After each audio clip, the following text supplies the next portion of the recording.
welcome back to the Macro Podcast. These are just conversations where we connect the community as well as the military to build that bridge between relationships. And I'm so happy to have Lieutenant General Lenderman here today with me. I just want to say mahalo for your time, because I know you are being pulled in many different directions. What I'm learning is that you're always on a schedule. Yes. There's a lot of things going on in your daily life. So the fact that you're here today, I really appreciate giving your time and energy to kind of share about the Air Force. So thank you for that. Absolutely. It's an honor, truly. Yeah. And, before we get started, so we can, in Hawaii, we always like to just talk stories and learn more about the people that we meet, and we get to learn more about their story. What led you to be in the Air Force in the first place? Well, my story started back when I was a little girl, and my dad was in the Air Force. Okay. And so thinking about our connection to Hawaii actually goes even a little bit further back, where my grandfather was in the Pacific in World War II. And so the legacy pulling from my grandpa, he was in the Army during World War II, and then my dad joined the Air Force in college, and he and my mom started their journey into the Air Force over a course of about 26 years. And so when I was 10 years old, I looked around and I saw what a wonderful life we had. And it was all about service, and it was about something bigger than our family, and connecting with the mission of serving your country. And I said, I really want that for my family. And so as a 10-year-old little girl, I kind of put my head down, and that's what I went after, and then here we are. In Hawaii is that with the military strong presence here, there is a mix of families here who have moved here because of their service to the United States, right? But there's also families who are from Hawaii, born here, but they also chose to be part of the military as well. Yeah. So I think what we have here is a very interesting fabric of a community, right? We're all intertwining in some ways, and with so many different stories coming together, right? What I really want to understand is from the Air Force is in the Pacific standpoint, what is your mission here as being in the Indo-Pacific, which covers such a wide range of land and ocean? Yeah, great question, Daniel. Yeah. So the Pacific Air Forces, we have a critical mission here in coordination with our joint partners, which are the other services, and under the umbrella of Indo-Pacific Command. My boss, General Schneider, he's responsible for all of the air component activities across this incredible theater, and stationed right here in Hawaii at Hickam Air Force Base, part of Joint Base Pearl Harbor Hickam. And the history of our base goes back 100 years, well before our time. But the mission has always been to defend the homeland, and to defend this state, to defend this land before it was a state, and then now to provide that defense as it goes all the way across the theater, well into the Pacific. So Japan, Korea, Guam in between, and we have forces stationed, about 46,000 forces across the theater, and including their families, and then about 7,000 here on the island. What I'm also interested is, with the Air Force's traditional power that they have within the air, I'm finding that I'm learning as well is that there's a new domain such as like cyber, as well as a space area. Like, how do you balance being aware of all that? Because now the world has become even larger, right? Yes, yeah. That's a perfect question. And we were talking earlier about the uniqueness of this command, Indo-Pacific Command, is that all of the components underneath the command are here in Hawaii. And that's not the case in other combatant commands. So if you go to Europe, they're in different countries, or sometimes they're in different continents. So we're very lucky in the sense that we can integrate and we can collaborate more than we ever have in the past. And so your question about air and cyber, and then I would talk about the space aspect of that too. From a component perspective, the air component, our job is to defend the skies, not only here in Hawaii, but further into the Pacific theater, across all the domains. So air, space, cyberspace, they're deeply integrated today. But it really goes back. When I was thinking about today and talking to you, we did a little history research, and there's a air air component, a Department of the Air Force station out at Kayaina Point that goes all the way back to 1959 when we were starting to do our space surveillance, the beginning of the space age. And so while we took baby steps back then, we're fully integrated now. We can't do anything without our brothers and sisters in the Space Force. And then cyber is kind of the foundation of all of that. We have to be connected. We have to defend our networks. And it's not just for the military mission, but for the civilian mission. All of us that use our phones that are so integral to what we do today, and our computers, all of that comes through a military network for the most part, through a GPS satellite that is defended in part by the capabilities here in Hawaii. Yeah, what I find so interesting, not being in the military as well as just being born and raised in Hawaii is learning about all these different things that the military does cover. Because for me, we just see all the branches as just one thing, but learning about the Air Force, learning about the Army, you get to see how they do work together. One takes care of the skies like yourself, and then you have the land, you have the water, and so forth. So as you mentioned, like in Hawaii, you all are here, working together as best as possible, Yes. So I think that makes it even more of a unique place for you to find yourself here, right? Absolutely. With that being said, with all the airsmen and the guardians here and everything, how, rather than just being a place of command, how do you find that population, that community intertwines with the rest of Hawaii's community fabric? Okay, first of all, it goes back to the reason why I joined the service. Yeah. So that's a great question. And it really was because of the community. And it's the community that you're immediately in, so whether it's your military community, but it extends so far out into our civilian communities. So as military members, we sometimes move around a lot. Sometimes we stay locally, especially as our civilian counterparts can live here in Hawaii their whole careers. Yeah. We have over 20,000 civilians here in Hawaii that work for the government. And that's a lot. That's a lot of families. Yeah. But I'll tell a quick story. So this morning, I had the privilege and honor to go to a retirement ceremony for one of the previous Pacific Air Force's commanders, and he has spent 40 years in the service, and of those 40, half of his career he spent in the Pacific, whether it was here in Hawaii or Japan or Alaska. But it's the Hawaii that was so special to him that while his last assignment was in Virginia, he had his retirement ceremony here in Hawaii. Oh, wow. Because it meant so much. And he thought, well, maybe 15 people will come. There were over 100 people that flew in. Oh, wow. and over 100 and almost 200 people that came to the ceremony from local here that have worked with him and loved him. But what struck me were the number of people that were here in the civilian community that were part of his ohana, part of his family. So his pastor, his neighbors, the people that have retired here, and people that have lived here their whole lives. And to me, that was such a testament to the integration of our cultures and the integration of our families, our military and civilian families together, and working together to create an environment where everybody thrives. Yeah, and I think that's an important thing to talk about. It's like, there are families. Everyone is part of a family, and we are trying to make sure that we live in this space on the islands together as a community. And just like any family, there's always some bumps here and there along the road, and I think that's just part of what comes with life, and people who do have differences trying to find similarities and commonalities that they can actually work together. I had a great boss who said, seek to understand. And I have thought about that so many times since I heard it over 15 years ago.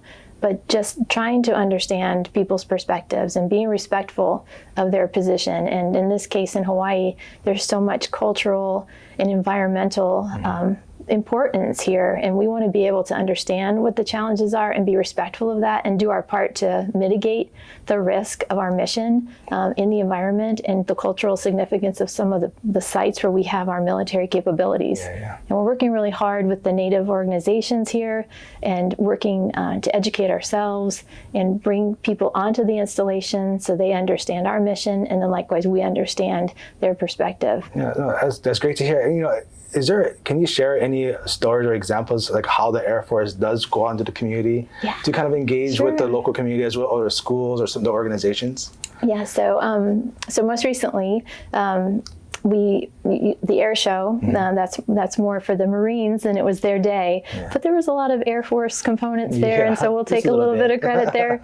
But that's an important aspect, and that's an inspiring piece of what we do. And I was able to bring one of my neighbors and their 17-year-old daughter who was interested in going to the service, and so my husband and I went out to the Marine Corps base, and she got to experience what it was like, to be a part of this incredible, demonstration of air power, whether it was from the Army, the Navy, the Marines, the Coast Guard. So that was a really important mission, I would say, for the community. And then last year on Hickam, Joint Base Pearl Harbor Hickam, they opened up the gates for Wings of Aloha and brought people onto the base so that they could see some of our capabilities and experience some of the aircraft up close and personal. And they're going to do that again in September. So September 13th, we'll open up the gates again for the community to come in and experience it. And then there's other touch points that are more personal. So from a family perspective, my husband has done career days. He's a retired military Air Force officer, but now he flies for American Airlines. And so trying to inspire the youth into the STEM aspects of what opportunities are out there. Daniel, I just wanted to share a little bit more about the Hawaii Youth Impact Program. So for those folks that might not know about it, the youth program has been in existence for about 8 years, and originally it was focused on young boys and young men, and a couple of years ago they expanded it to include the girls. And so the last 2 years I've had a chance to meet with the girls, and I just spent a short time with them, but in that time I get to know them and get to talk with them about leadership and character building and what it's like to be in the military. But what I think is most impactful is just the chance to see these young faces and the hope and the opportunities that exist out there, and this program provides that. It provides a glimpse into something that's possible. And several of the boys have gone on to go into the military or go on to college, and the girls haven't gotten there quite yet because the program's still young, so they're not quite out of high school yet. But I anticipate that this program is going to have a tremendous impact on the lives of these young girls. I think that's such a powerful thing to do, especially within a community, because we find those at-risk youth who are looking for a little bit of mentorship, who are looking for a little more guidance. And sometimes, even though you said you only give them a little bit of time, sometimes giving them the time and the presence is all they're looking for. And I think that's something that is very valuable to offer those individuals. Is your time, is your aloha that we call it, right? And you're present with them, right? You're not doing it because it's a checklist thing. You're doing it because you feel called upon to be there. Absolutely. And you feel their emotions, and those emotions become part of you. So right there, you already feel that investment into that community, and you want to serve them even more so, right? Yes. So no, thank you so much for sharing that. Yeah, absolutely. And I think what that shows, is that again, you're starting from when you're 10 years old, want to be the person of service. And I think what's beautiful about that is that you stayed with that.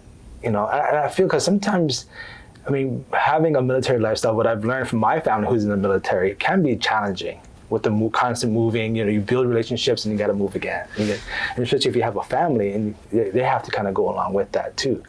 But it's also a service that you're signing up for, right? And the family understands that too. So I just want to say mahalo for that, because we do see the sacrifice, and I've seen the sacrifice with my family too, who chose to go the military route. But the fact that you continue to be of service all these years is a testament of yourself. So I really think that. Well, it's truly I'd say a calling. And so it's a sacrifice, but I don't think we see it that way. And I'll speak from my personal experience, but I can't speak for everybody.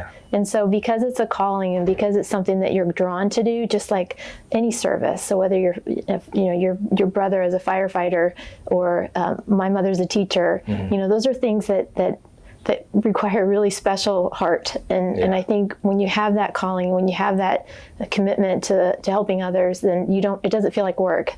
It feels like this is what I'm meant to do, and this is where I find my joy and to give back and help others and see them succeed. And then ultimately our military mission to protect our country. That is a huge just a point of departure from a life that's well lived. Yeah, no, thank you for sharing that. I think that's a great way to put it too. With how big the Indo-Pacific is, how does the Air Force maintain the safety, right? Because a lot of it is watching the airspace and everything. Yes. And there's a lot of space that goes on that you have to be aware of. What does that take, from a operation standpoint? Talking about the world as it is today and how much it's changed. And you can just look online or open up any news feed and you'll see that there are threats to our values and our threats to our democracy. And it's not just the United States of America, but our allies and partners in the region. And so we look across the region and we partner with our allies and those that share the same values with us, and we train together. We work together. We have exchanges. We have those allies and partners within our organization, and likewise we send those some of our experts into their organizations, and then we're stationed in their countries. So to be respectful and to be present and to be valued there, we have to be ready. And so that readiness, the training, the exercises, that's a critical part of defending this nation and defending the region from those that don't share our values. Awesome. Can you just share a little bit more about how does the Pacific Air Force integrate within the community itself, especially when it comes to some of the issues like when did you come to Hawaii again? My husband and I came in February of 2024. So for yourself, coming to Hawaii and having to learn all the cultural aspects of it that goes on with the land, with the water and everything. What does that take? Because it's a lot of information coming to you from a whole different cultural standpoint. You're absolutely right, and you're taking me back to when I was in high school, and my grandma and grandpa, the same grandpa that served in the Pacific, he brought my sister and I here for our high school graduation, and that was the first time I'd traveled overseas and the first time I'd been to Hawaii, and I was very struck with the culture in that time. And fast forward, my first chance to come back was in 2007.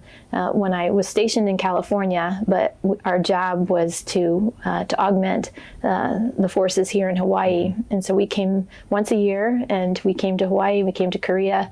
But again, I got to integrate into the culture just a little bit before fast forward another 10 years, my husband and I were geographically separated for our military jobs. So we would come here, and it was a very special time because we were separated, we would come here for our Christmas, and we'd celebrate Christmas just the two of us, but we wanted to be in someplace very special and sacred, and Hawaii became that place for us.